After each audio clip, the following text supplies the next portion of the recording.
सवात के इलाके बांग्लादेश में सैलाब ने तबाही मचा रखी है। सैलाबी रेला मुतादिद मकानों को बहाकर ले गया है। छत से महरूम शहरी बेआसरा हैं और हुकूमत की जानिब से कोई ताउन न मिलने पर शिकवा कुना है। इस बारे में मजीद जानेंगे। नुमाइंदा डॉन न्यूज़ मुराद खान हमारे साथ मौजूद हैं।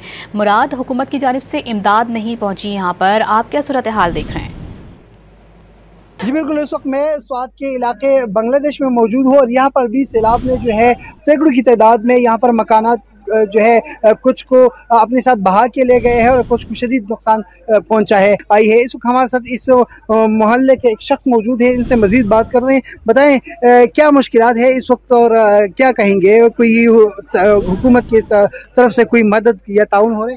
हुकूमत की तो अल्लाह हाफिज, क्योंकि अल्लाह हाफिज कि कोई भी यहाँ नहीं आया है, ना कोई इन लोगों की तरफ से रिलीफ है, ना कोई इन लोगों के। ये हमारी गली कूचे 10-10 फुट भरा हुआ है कीचड़ों से, रेत से, और हम लोग अपनी मदद आपके तहत करते हैं।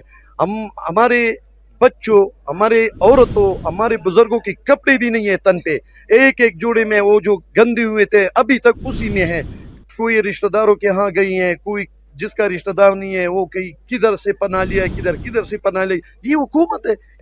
बहुत शुक्रिया। जिस तरह आप इनकी गुफ्तगू सुन रहे थे, इनका कहना है कि वज़ीर ने भी विज़िट किया और वफाकी वज़ीर या वफाकी हुकूमत जो है उन्होंने भी ऐलान किया है कि हम ताउन कर रहे हैं मुतासिरीन के साथ, लेकिन अब तक स्वात में या शांगला में किसी के साथ भी हुकूमत की जानिब से ना कोई भारी मशीनरी पहुंची है और ना मदद की है। और यहाँ के जो मकामी लोग हैं, जो तबलीगी हजरात हैं, जो दीगर लोग हैं, वो आए हुए हैं और इन लोगों के साथ मदद कर रहे हैं, लेकिन हुकूमत की जानिब से फिलहाल जो है यहाँ पर कोई नहीं पहुँचा। जी, हुकूमत की जानिब से कोई ताउन ना मिलने पर यहाँ के शहरी शिकवा कुना हैं। इनके साथ मौजूद थे हमारे नुमाइंदे मुराद खान, तफसीलात से आगाह कर रहे थे। शुक्रिया आपका।